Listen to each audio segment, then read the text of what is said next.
right. I feel better. Oh, did you? Yeah, because Tom looked over and said, Raise some good money. We're gonna make there's something you haven't told us. RFP for the advertising company tomorrow. We'll hopefully see some commercials going out this spring. Well, Hi, Tom. How's it going, Mark? Right. well, good. Call to meeting the Planning and Zoning Commission for Monday, March 9th. Roll call, please. Tony Gokema, Mark Hydrich. Here. Mark Fleesner. Here. Mark Piontek. Tom Hobart. Here. Sandy Lucy. Here. John Bortman. Here. Chuck Watson. Here. Samantha Cirelli Wacker. Here. Carolyn Witt. Here. Sal Maniaci. Here. Please stand for a pledge of allegiance.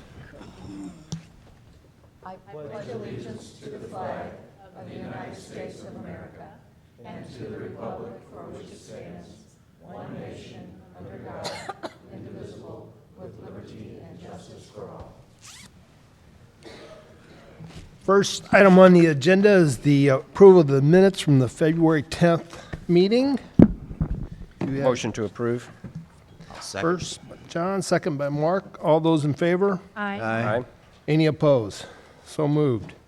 Moving on to item number 3, file number 20-0301. The applicant is requesting voluntary annexation of the Overlook Development Phase 3 of Weber Farms. This ties in with item number 4, file number 20-0302. The applicant is requesting preliminary plat approval for the Overlook Development Phase 3 of Weber Farms. Sal? Yes, so I'll go through this kind of one presentation, and then you guys can do two motions. So like stated on here, this is the request for approval for Phase 3 of the Overlook, an additional 27 lots, and this is kind of the last portion of Weber Heights Drive. So you can see in the highlighted area, it's about 3 parcels now. That will be, this is the actual portion that's going to be annexed. So if you remember, we kind of had this donut that was enclosed in. Now it's just getting a little bit smaller in this piece. In the middle, it's still not part of the voluntary annexation. That is a different property owner, and they have opted not to come into the city limits. So you can see this 9.92 acres that is proposed to come in. They are requesting to bring it in as R1D, single-family residential. So it is kind of that transition zoning. It is not the same, actually, as the rest of Overlook. The first 2 plats were R1A, because they had 10,000 square foot lots. And then this is the portion that actually connects you to Rabbit Trail. And you can see this subdivision here is R1D. Of course. We're having some projector issues tonight. Should come right back up. So, but the Malvern Hill, that's the name of the subdivision I was trying to get to, is just to the south. It is R1D, single-family residential. Yeah, it is up. Can you still see it on there? Yeah, it's on the TV screen in front of you. So we'll get it up. And so they're requesting to bring that this new portion in as that R1D. A number of the lots are a little bit smaller than 10,000 square foot minimums, and so it's still single-family residential. It's just transitioning back into the lots that are existing on Rabbit Trail, and so we really don't have an issue with that.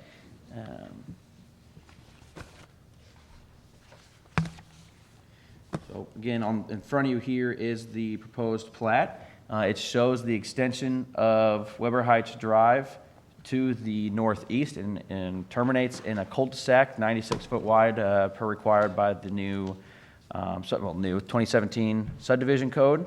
And then they do show a connection to the south to Rabbit Trail, which is what is required as of Plat 3. If you remember, as of Plat 2, we required that connection be made because in the fire code, it does have a stipulation after you have so many lots, you need another way in and out. And this now will get not only satisfy that connection requirement for the number of lots, it'll also complete a connection that we have in our master plan that's needed. So you'll be able to get from Washington Heights Drive to Rabbit Trail. This will be our east-west connection.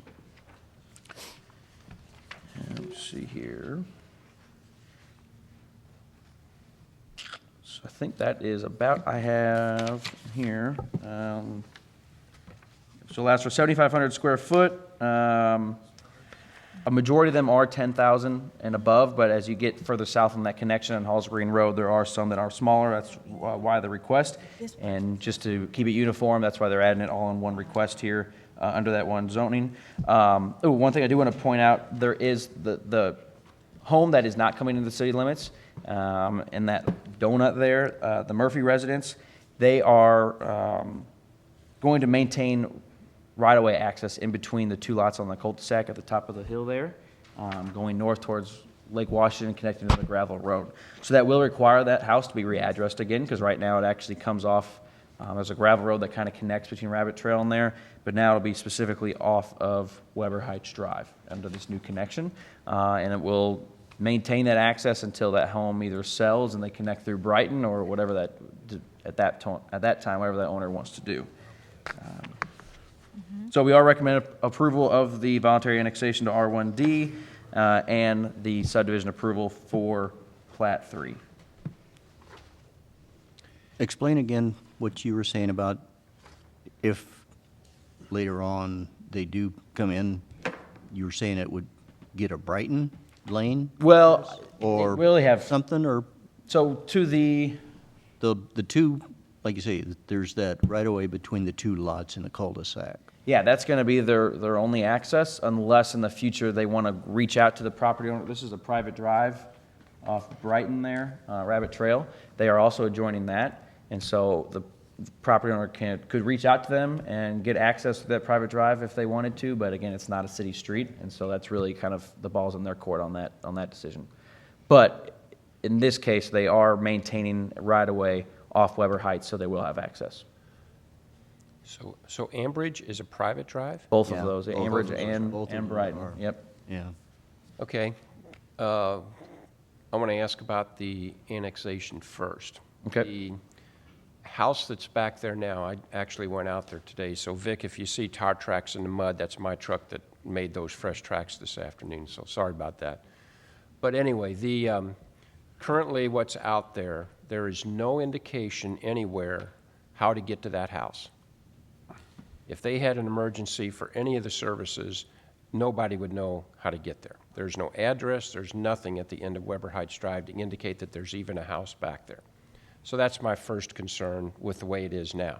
Secondly, if we allow this and talk on the plat, and I've got more questions on the plat when we get to that. But secondly, when that does go between those two lots, what's the provision to have that address in that cul-de-sac so we know, emergency services know, that there's a house back there, and we're going to have to also flag in our dispatch center that the only way to get back there is one way in, there's no hydrants, it's going to have to be basically considered a rural response with tanker shuttles, because there's no way, once you get hose lines, and the distance is about 500 to 600 feet from the closest hydrant back to that house. Once you lay a hose line down that little one-lane road, there's nobody else that's going to get down there, private vehicles or trucks. So from the emergency services side, police, EMS, whatever, that is really a huge concern of getting access to that property and the water supply to have there in order to be able to handle an incident that's back there.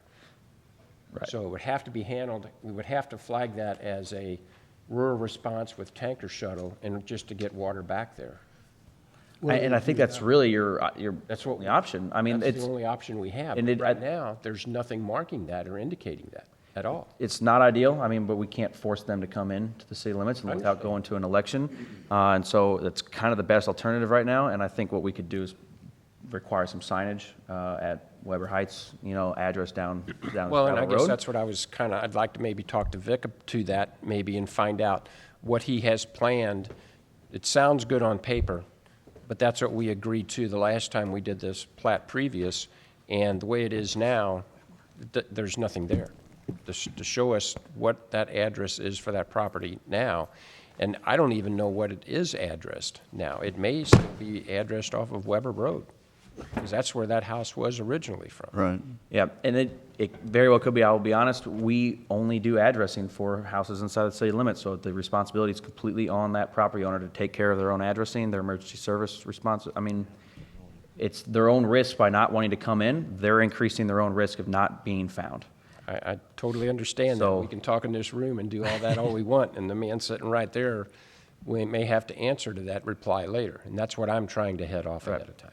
No, I completely understand. We would like to lessen that risk as much as possible. I think, given the circumstances, that is the best option, is to maybe have some type of signage at the cul-de-sac saying, hey, this is going to be, we're going to skip an address between these two homes, so we know that that house at the bottom of the hill there. So if it would be annexed, would the city have any authority to enforce any type of signage then through site review? Of the we- private drive? Yeah, Though if it it runs was in through the city limits, we could- City limits first and then goes into the county? Well, it's going to be our own right, I mean, the gravel right-of-way is, gravel driveway is going to access our public right-of-way, so we could always put whatever we wanted at the intersection there. But I guess my sign. question there is who who does that? Is And that the if city? it's- The city If that's our does own that? problem, we could purchase a sign, I mean, to do that, if we're the ones with the concerns. Okay. Typically, in a subdivision, the developer buys all the signs for the that's- intersections, but in this case, it's That's not. why it's I'm not a- looking for some Right, not a answers, so road. we don't have this happen again. That's my concern. Yeah, that property may come into the city next week, but it's been like this for a long time already, and we didn't do anything with it the last time, so what guarantees do we have it's going to be fixed this time? I don't Before think wanna it is, prove it's not, anything. I don't think it's gonna be fixed. I think it's pretty much, it is what it is because they don't want to come into the city limits. But there's ways we can at least make it better than what it is. That's my point. And I would like to see those guarantees or whatever we have to do to make sure that happens. I don't want the responsibility or the feeling that, somebody would have a heart attack back there and we're running around trying to find it and the person dies. Right. That's a reality that is definitely there right now. And whatever, I'll defer to Mark, whatever conditions of approval we can add to this to make that assurance, I'm open to, so. I don't really think you can do anything to force that. As long as that property is outside of the city limits, you really can't force them to do anything.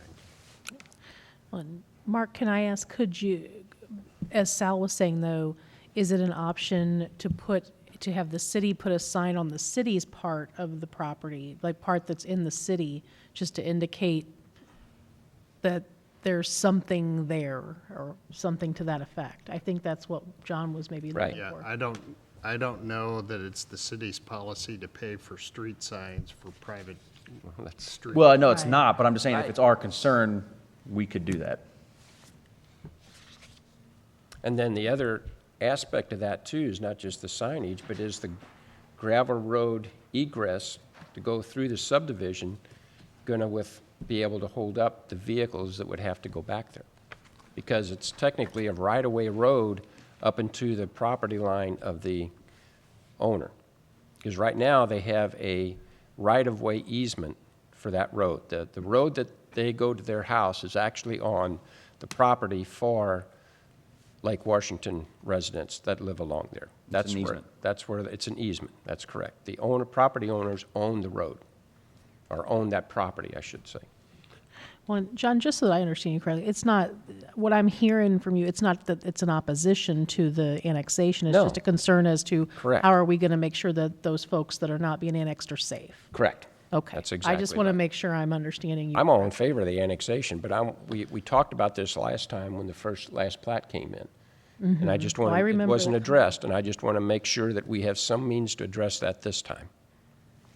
But what if we don't? Yeah. If we don't, then we don't. I mean, and then we have to, somebody's going to have to answer to that if we have an incident. And I don't want to be the one that has to answer to that. I think the property owner might have to take some responsibility too. That's, you yeah. know. But- What do they do in the county? Yeah, You well, know, it's the same right. thing. Well, we have the same thing happen. Yeah. We've had county, we have residents in the county that have bridges that we can't cross. We Mm-hmm. have told them that. We had a fire at one of the houses on a bridge that we couldn't cross, and we caught some grief over it because we didn't go down through the creek with a fire truck. Yep.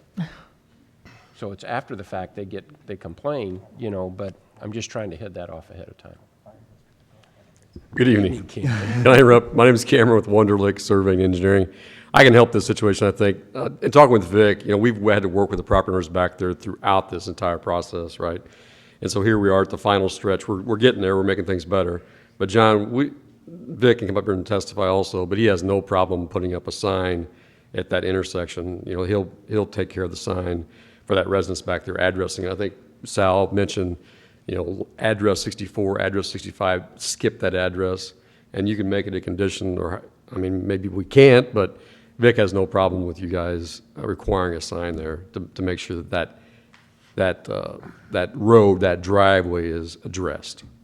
He's basically saying he'll do it, even though he doesn't have to do it, but he'll do it.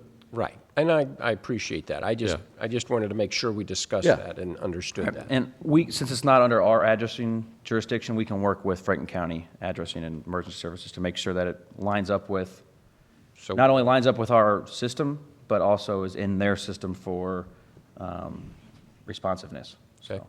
And that's what Vic did last time with that landowner back there, because there was, when the road got taken out, there was some issues, and Vic worked with her to get that resolved, so. because there's no sign there now. Yeah, there very likely is not, yeah. I don't know.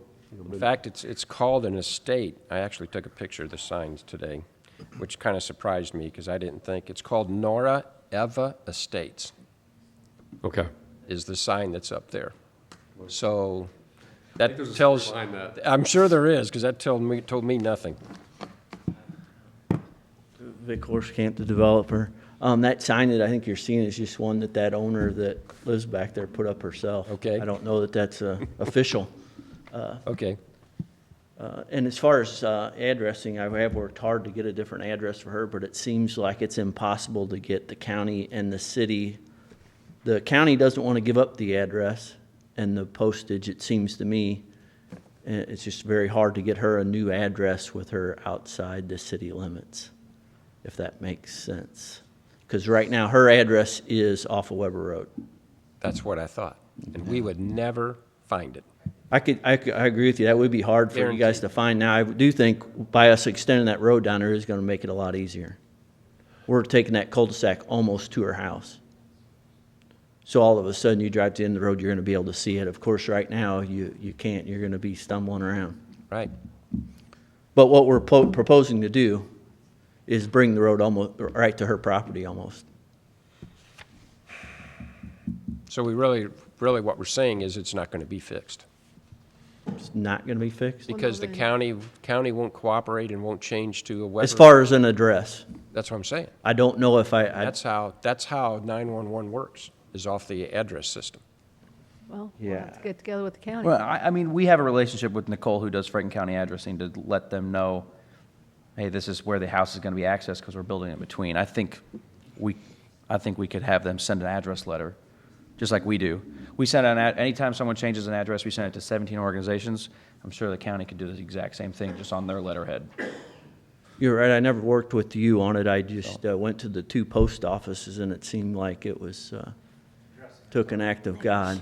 But Yeah, if we get letterhead from either the city or the county to bring that to the post office, that'll typically at least have them change it. So, You understand my point? Oh, yeah, Okay, yeah, yeah. And anything we can do, we'll sure do it. right. And I think what we're gonna do is gonna make it a lot better, I hope. for sure. You are.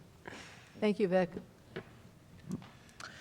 Any other questions, comments by board members? Are we going to take this individually as the annexation first and then the plat? Because I have more questions for the plat whenever we get to that point. We are. Okay. Taking them separately. Thank you. If you're ready, you can stay up here, Cameron. You'll probably be back. Please, you'll probably be back. Sounds like you're going to be back. Yeah. Any other questions, comments on the annexation? Is there anyone in the audience that would like to speak on annexation of this property? If not, I'll entertain a motion on the annexation. Motion to approve. Second. All those in favor? Aye. Aye. Any opposed? So moved. Now we'll move on to the preliminary plat approval. I was getting distracted by my But the projector, so I did want to mention that we do have some conditions on here that we just have for normal plats, but some changes we want to see before the final plat is printed. There were some easements, the utilities that were not placed in easements on here. So the sanitary sewer and lots 67, 77, 78, and 81 are not within an easement. We just want to make sure that's noted and on the record. We have given that comment to the engineers, and they said they will reflect that. And then our very standard condition is that the improvements must be completed per approved construction plans prior to the final plat being approved, or they can do a performance guarantee. So if they would like to get a final plat approved before they construct, they can just submit an escrow and a performance guarantee, which they have typically done in the past. But that is the process. So we have not reviewed construction plans yet. This is just the layout of the subdivision. And then what we'll do is we'll wait for construction plans to come in. We'll make sure it meets all the subdivision requirements, stormwater, all the public water, public sewer, all those requirements. And at that time, they submit a cost estimate on what those improvements will be, and we'll get a performance guarantee. And that's recorded at the final plat approval. Yep, I think that's it. That's all I got. Any other questions or comments of Sal? Yes, Sal? sorry. Yep. Okay. We talked this morning about some of the drainage issues and things like that that's been going on back there. And since we're now talking about the plat, the access road that's going to go from the cul-de-sac, their easement, whatever, are there any requirements from the city that that road from that's in the city limits back to where in that easement, back to where the drive currently is, to have that road meet the weight requirements for, I know it's not a city street, it's a private drive, but are there any, and I don't think Vic would do this, but just any provisions that we can say that road has to be able to hold 35,000 pounds? At this point, I mean, it's not, since it's not in the city limits and it's not part of the plat, we wouldn't have a chance to review it and to comment on any of the improvements to it. But it is in the city limits because we just voted to do that. Well, the city has. It's a private driveway, though. It's not public right-of-way. Okay, so it's because We don't it's- have requirements for private driveways. Okay. But I will say, to answer your question, John, there, the portion that is in the city, I'll go ahead and volunteer this, and we can submit a cross-section to show that it'll support a 35,000-pound vehicle back to the existing road where we Correct. intersect it. And that's my Yeah, concern. 'cause it's not that far of a section, and, Okay. you know, we don't want substandard road to go back in there anyway. So we can do that. We can submit that, Okay, a cross-section. okay. Then the other thing I have is about the drainage. I just happened to go out there today, and fortunately it was raining today, so you can see where the water ponds everywhere back there. And all of those properties in Lake Washington all have an easement for that road back from when it was originally off of Weber Road, before Lake Washington was ever built. So that road is actually on the property owner's property To the north. to the north. That's correct. So there's been some drainage issues out there. And I know Vic worked the last time on the last section that we did, the last plat, to put in some catch basins and pipe some of that away. But it's still not right. And they still get water. And I know John's been out there looking at some properties.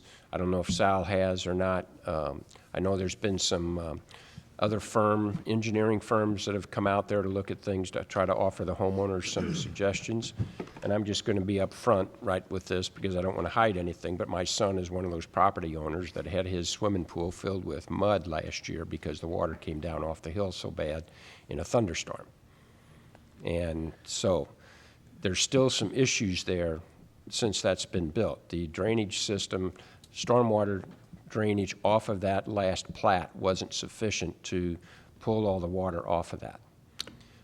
So we need to know, I want to know Yeah. what's going to be done so this doesn't happen down the road as we go east. Correct, yeah. No, that's a good question. John,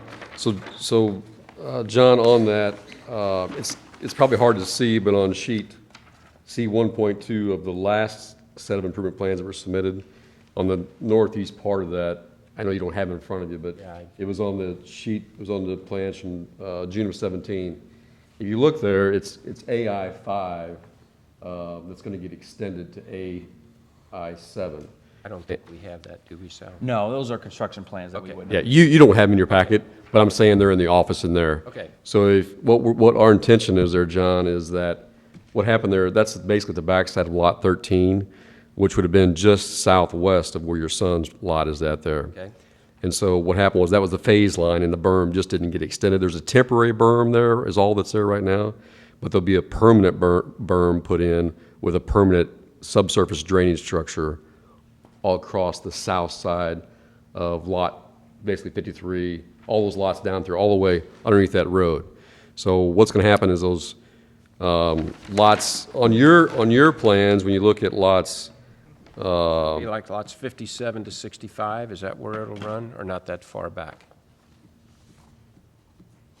it will start, let's see, on the plan you've got, I think, in front of you, it's going to start, 57, I was looking at the other ones, 57 through, basically 57 through 61, or 57 through 60, and then it starts breaking the other way. So 57 through 60 kind of drain to the north, but then as you go around that corner there at 61 and 62, the ground bends away and actually drains to the south, Correct, is what it does. correct. So, but lots 57, 58, 59, and 60, it looks like maybe you can see it on your plan.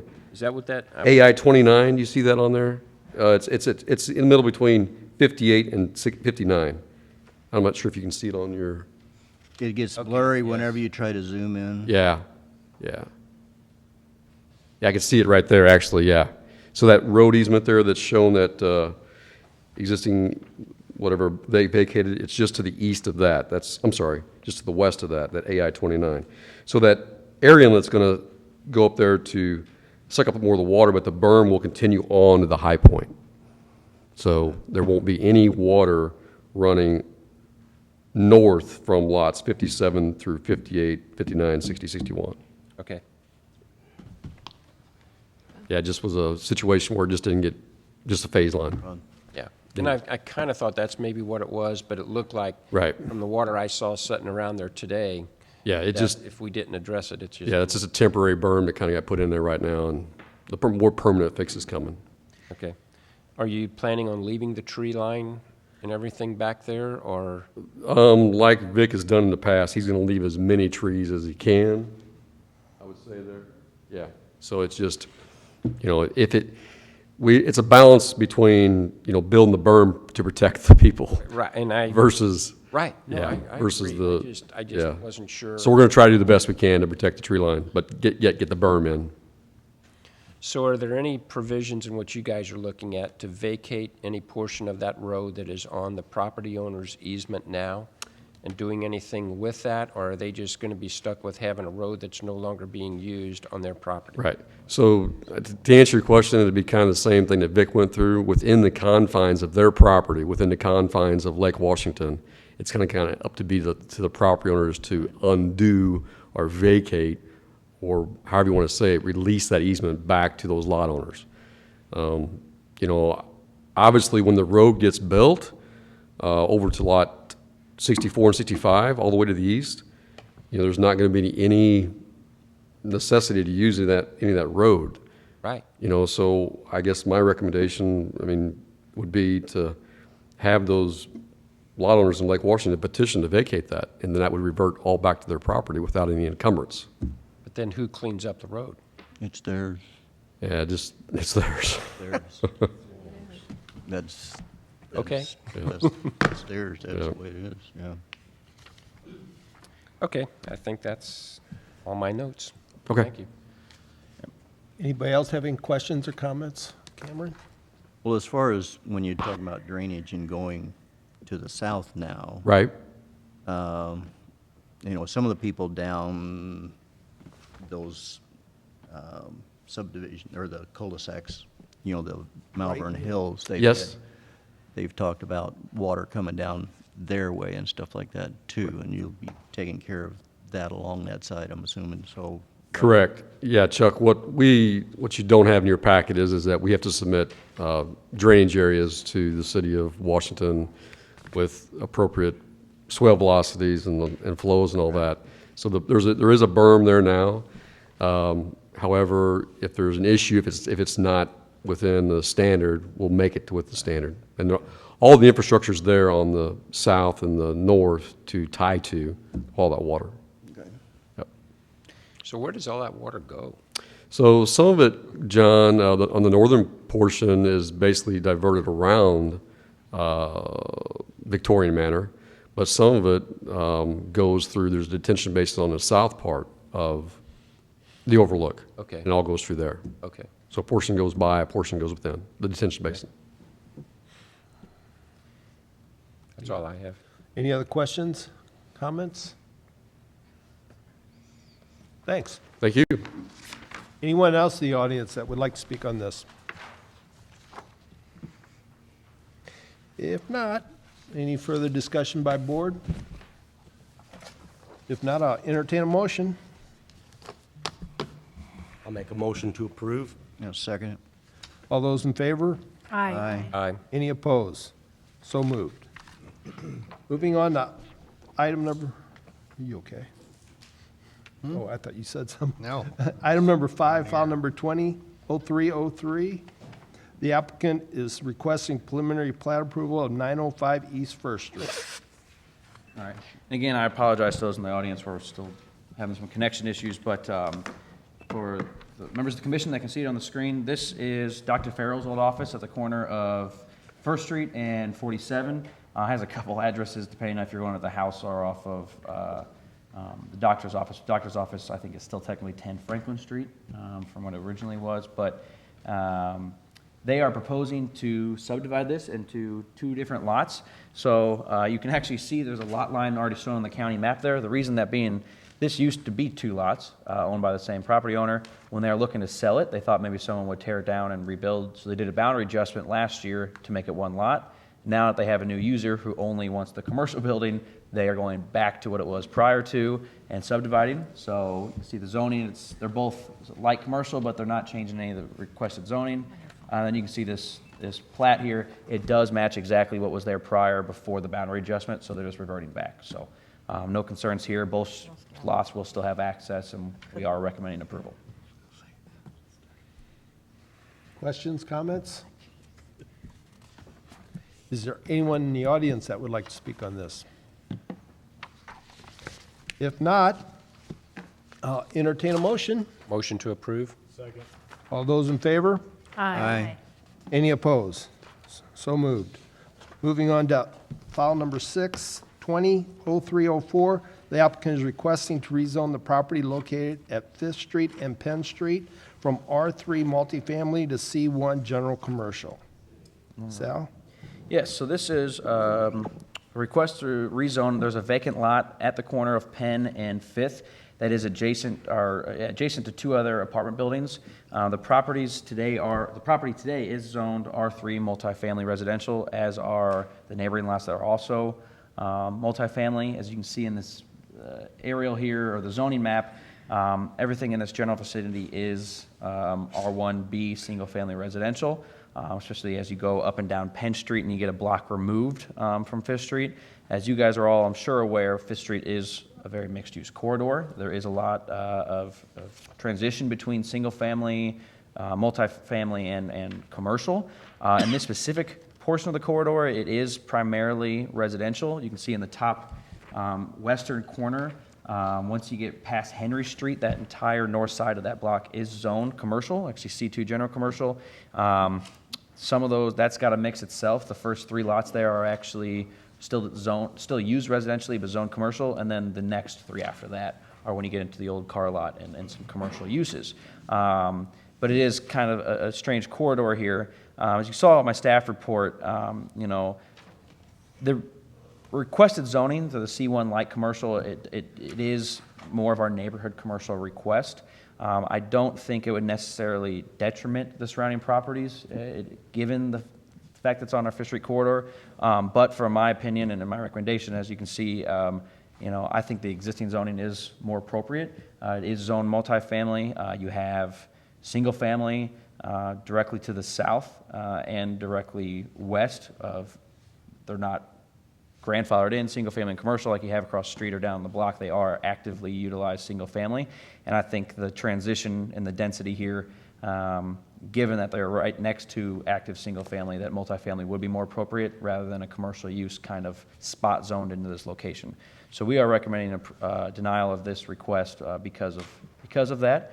And I will take any questions you guys have. Is there a proposed use? What would, I believe the property owner, it was the snow cone stand.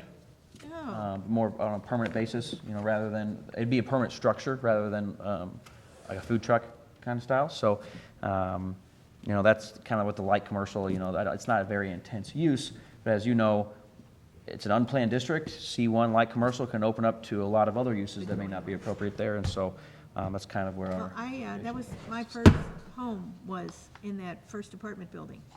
And so I'm very familiar with that area, and it is very residential at this time.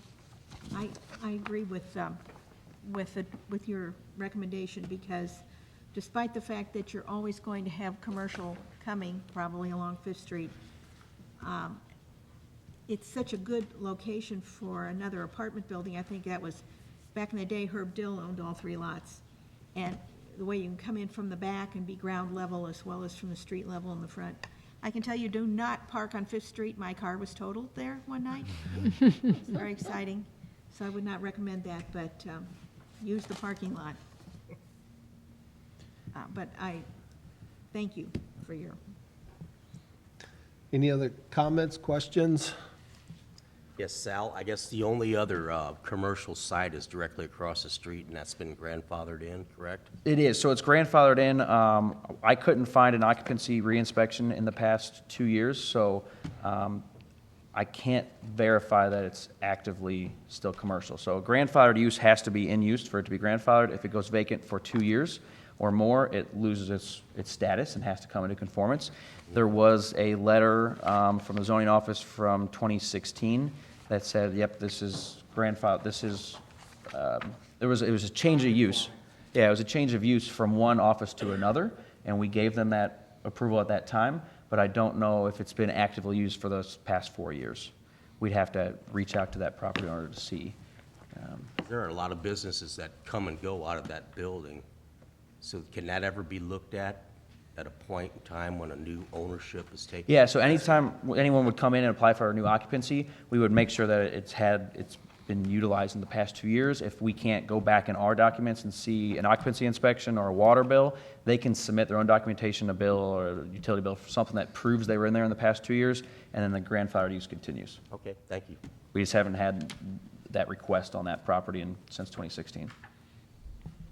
But it could only go something what it is or less than. It can't. Correct. It has to be similar intensity. That it was an insurance office, I believe so, a general office building. Well, years ago, it used to be Sam's There's a welding shop, yeah. welding shop, years ago. Yeah. Introduce yourself. Nick Overmark, Councilman Ward 1, 1415 East 6th Street. That building, or that lot's been vacant for 40-plus years. I don't think that if what is moving there, I don't see it being any more added traffic than Hardee's or any of the other commercial properties up and down Fifth Street. You go a block or two either way, you have the same type of businesses that are in or out, be it Sonic or whatever else. I just don't know that anybody's going to come along. That lot's back, mostly it's been backfilled through the years, concrete and chunks, rubble, basically. He said when Herb basically kind of tried to fill it in. So, hate to see this not turn into something and just sit vacant there for another 40-plus years. Like I said, I think if somebody was going to do something there, they would have done it. You have someone wanting to build a business that's on the main drag there through town. I just think it'd be a waste to just let that lot sit there. So, thank you. Thanks. Thanks, Nick. Anyone else that'd like to speak? Come on up. I'm Christina Smith. I own the Shaved Ice that's proposed to move there. We're really really hoping. We've been looking for the past 3 years to find a new location. We've been open for 8 years, so we're looking to be there permanently. And I would say in the past 8 years, most of the people that lived around us, they're our regulars. They love us. I mean, if there's anybody that would have any issues with the type of business that we were, like in that area, living there, we would accommodate by any of our means. So we were very thoughtful of the people around us. I just wanted to let you guys know. And I don't know, we're really just kind of, this is our last hope to stay in Washington, really, for an 8-year business. So we've been looking for other lots, and there's only one more, and it's really small, so we wouldn't be able to do the types of activities that we want to add to Washington for the kids to be able to come play. We're looking at like a big sand pit, kind of a beach atmosphere where people can come and they make memories. And there's so many Facebook pictures I see with just all the families of Washington. I mean, that's their profile pictures. I think it's a great addition, and we really want to stay in Washington. I hope you guys just don't write this off without a little bit of a thought. This is my first meeting, so I'm kind of shaky and nervous, as you guys can probably tell, but That's right. Please give it a little thought. That's all I got to. It's probably, I don't know what they're going to decide, but it's not your business you may be there forever, or you may be there 2 years and then something else would go in. So we have to look in the future and say, well, this, like across the street, it's commercial now. You know, and we have to look what it might be in the future also. Once it's zoned, you know, it's hard to go back unless it's not used, so. It is. We've been here for 8 years. Yeah. So I'm I'm not saying. no, you I won't. understand. I understand where you're coming from. I just wanted to say, we're not No, just moving new into town. Yeah. We're really wanting to stay in Washington, so. yep. That doesn't enter into it if you're old or new. We're just looking at from the long-range planning. Totally just- get, there's more than I see. I get that. But I said, So, real quick question. Shaved Ice, that's the one that's further east on Fifth? it is right next to Pizza Hut in the little brick building. you got good snow cones. We were trying to buy that lot, but the old gas station that was there ripped out the tanks, and they weren't supervised by the DNR, so now there's contamination in the ground soil. And Great. so it pretty much pushed us out, tied our hands with the whole situation, so. Ma'am, have you spoken with the neighboring property owners about what you're proposing? I haven't. I didn't know where my rights stood there. I didn't want to, get in anybody's privacy, and I know that they were getting a letter sent out to them, so I was kind of waiting to see if anybody had any, disagreements with the rezoning, or even if they knew, what was going to go there, just to. I would be willing to talk to them if it's within my rights and, not violating their privacy. So, Thank you. thank you. I will add that we sent out a letter and I did not receive any phone calls. Okay. So how many, A letter stating that it was, Rezoning, or request for rezoning from multifamily to C1 light commercial. And it was everyone within 185 feet, and do you remember approximately how many you sent? 23. 23? There you go. Approximately. approximately. Pretty approximate. Okay, thank you. So for 23 letters and no one being here, that's a pretty good indicator. That is, There- and there it's is not no the one first time we've had a public hearing on this lot before. It did go to a variance request when they were going to build apartments there about a year ago, and then it fell through. And we did have people come to that meeting at the Board of Adjustment. Well, Sal, let me ask this because I was looking in the code. We've had this come up a little bit before, and understanding the city's concerns. Would PDC with a waiver on the lot size make more sense or be more palatable to address the city's concerns? Not necessarily, really. I think the concern not necessarily, because I think it is fishery corridor, it's commercial. I think it's just that if I'm going to recommend on the highest and best use, I think it is multifamily residential. I do get it's been sitting vacant. We did recently change our code to increase the density, thinking maybe that would spur some development. It did not on this lot. But I think we have the protection in C1 light commercial that would, it wouldn't be anything too intense. I just think PDC may be a little bit too intensive up front when it's not necessarily necessary. It's either it works on fishery corridor for C1 or it doesn't. I think So I guess, Sal, could you maybe articulate more clearly what the concern of the city would be in opposing the zoning? Well, I think it is more of a spot zoning. You are approving a commercial use in an area, it's on the fishery corridor, but in a couple blocks where there is no commercial use. The only thing that we know of across the street, we're not even very sure that is actively used commercially. And I think that given that it's been approved as multifamily and it's been on the zoning map as multifamily for this long, we think it is more of an appropriate use. Well, and, It's about to go off, so there it goes. Sorry. But as Didn't you mean to said do that. earlier. I don't have a magic finger, I just knew it was going to do that. I would say, though, to add on to Sal's comments, though, I think it'd be highly likely that the property across the street that we've been talking about with the non-conforming use that we've got years of letters, when a use would change, is this going to be something that we can continue to use it? They would probably, if the property across the street became commercial, I could see them coming in and asking you the same thing.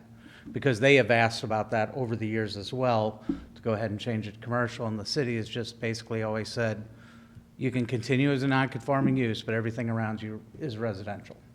So, just food for thought. If you choose to go that route, I could see them coming in later and requesting that. What were you going to say? Yeah, Chuck, well, What were you saying? Well, earlier, just his comment about, the area was proposed to be another set of apartments, so, as Obermark was saying, that, it hasn't been anything done in 40 years and stuff, but it's like, what was it, a year or two ago, somebody did actually propose to put apartments in there and stuff though, too, so there has been other interest. I don't know what happened to that plan. Well, I know. Yeah, they needed a. My comment is, Right. there has been other interest besides nothing. Yeah, they needed a variance for the setback off of Penn Street, and that went to the Board of Adjustment, and I think it was approved. It would have been expired by now because they haven't built in so many months, Right. but. Did we have were we under the old, we changed our density. Was that back before we had, It was, yeah. Yeah, that was. changing the longer. density did not move? No, that actually, I property? thought it would, because when this whole conversation was started, when the first property owner who was looking at, or the prospect was looking at it, their comment was, we don't think we can yield enough Right. rent off of the amount of units to make it worthwhile. Then we changed our density, and I thought they would have come back, and they did not. Okay. anyone else that would like to speak on this? There was one letter recipient that is used. Can you come up and? No, again, if you're talking, if you're going to talk again, we just want to make sure the record's clear. Sorry. We want to know who said that. Nick Obermark. 1415E6. And you said there was one letter, Yes, I received a letter for the meeting. and can you tell us about that? Was it an objection or a concern? or- No, I received a letter. Oh, about okay, I'm sorry. I thought you were telling us you and your role as, as an official had received a letter. No, I have not heard anything from anyone. Okay. Any further discussion? If not, I'll entertain a motion. Motion to approve C2. C1. C1, I'm sorry, C1. Is there a second?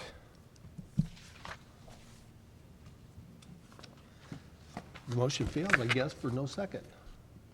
Is there another motion? I will motion that it be denied. Second. All those in favor? Aye. Those opposed? Aye. It has passed. We don't need a roll call on that, do we? Okay. Moving on to item number 7. It will go to City Yes. Council. So this is a recommendation board, and the city council will review it on Monday, 16th. So, And it's not in stone. They just listen to us, but you go. And they're a lot less scarier, aren't they? Aren't they? yeah, a week from today. Right? Oh, they're friendly. Oh, they're good, they're good. Moving on to item number 7, file number 200305, the sale of Lot 18 of the Heidman Industrial Park to Noah's Ark. Amendment number 23 to the redevelopment plan. Sal? Yeah, I'm just going to pull up a Google map so you can kind of see what we're talking about on our industrial park. As you guys know, we have to amend the development plan anytime there's a lot sale. We just did this last month for a different lot. Well, actually, you guys did review this one. We didn't send it to council because right after, we knew there's some things possibly changing in this. We wanted to get it through P&Z since you guys meet once a month. Then they ended up opting to change it. So Noah's Ark was going to buy Lot 12 here. This was going to be the medical marijuana production facility and cultivation. They were not successful, as you all know, in their cultivation. They think they can pare down their construction size pretty significantly now if they just do production. And even if they do win their appeal and do construction later, they can possibly build up and do 2 stories of growth. And so we actually worked with them, and they're going to waive their contract and take a new one up on Lot 18, which is up here on Michael's Drive. Come generating. So that's what this amendment is tonight, to basically void the last amendment and approve this one. Redo this one. I will think long-term this is better because this keeps Lot 12 in our inventory for a project that actually will suit the lot and square footage-wise and job-wise. Any question, comments? Oh, wait. Anyone in the audience that would like to speak on this? If not, I'll entertain a motion. I'll make a motion. I'll Second. First in several seconds. All those in favor? Aye. Any opposed? So moved. Moving on to the final and best one. 200306, the applicant is requesting voluntary annexation of Meadow Lake Farm, plats 1 and 2, lots 1 through 61. Sal? Yes, so this is a request for voluntary annexation. There are 61 residential lots in the Meadow Lake Farm subdivision. It is consisting of 2 plats. I will say Darren and John, who are tonight, have been working on this for quite a while, so there is a development or an annexation agreement that is a precursor to this that will go to council at the same time of the final approval. But the main crux of it is that there is sewer that will be brought to the subdivision within 90 days of the approval. Public water, actually didn't know that today till John called me that there is an agreement to bring it within 6 months. The water will get to the site within 6 months. And then the plat does show 50-foot right-of-way, so it does not have just like we all know, this subdivision was built outside and well before our subdivision requirements. So the width and thickness of the streets doesn't meet the requirements, but the plat does show 50-foot right-of-way. So we'll be taking over basically that right-of-way, just like we would on any other city street, for future maintenance. And streets are surveyed and maintained as needed. These will just enter our inventory of surveys for future maintenance. These will be brought in as R1A, single-family residential. It was just the most appropriate. These are pretty decent-sized lots, and so that was the best district to get them into. So that's all I got. I know we have a few questions. What's the current size of their water lines, sewer lines, and all that kind of stuff there going to be issues with? Ma'am? Excuse me, John Eldridge, Public Works Director. Specifically, I can't tell you on each individual street. They are currently served by Krakow Water District, which I believe 2 years ago, Krakow actually brought in, I believe, 8 or 10 inch water service to the 8-inch. There we go. 8-inch to the actual subdivision, which is what was not there before. I believe previously it was served by maybe 4-inch, 2-inch. Well, there we go. So within the subdivision at the time, mid-90s, it was constructed to city code standards. So there are 6-inch water lines within the actual subdivision itself. There's a couple of the smaller cul-de-sacs do have some 2-inch that services for domestic. However, all the hydrants and things are served off of those larger water lines. So part of the development agreement was the city was unsure about the most cost-effective at this time way to bring city water to them. We currently have an agreement with the water district where we essentially purchase water from them. There's an agreement that was done, I think, early 2000s, but I get those two confused. We have 2 different agreements. But so we purchase water from the water district. That's how they're going to be serviced until we can actually get water to them. that we do believe there is a water line sleeve at Pottery and Highway 100 at the intersection, the east side of the intersection. It does show up on multiple MoDOT plans and city plans from the 60s. It's a 15-inch concrete pipe. We still have not located that yet. There is nothing, I mean, there was a turn lane that was added on on the Clay Street in the past. If you go out there today, we did actually stake it out where we think it's at. We just have not had an opportunity to go out there and start punching holes in the ground to find it. But what that'll do is we'll pull then directly off of Clay Street, come through the Camp Strader Farm, which would service that area as well, and then tie into Meadow Lake at some location.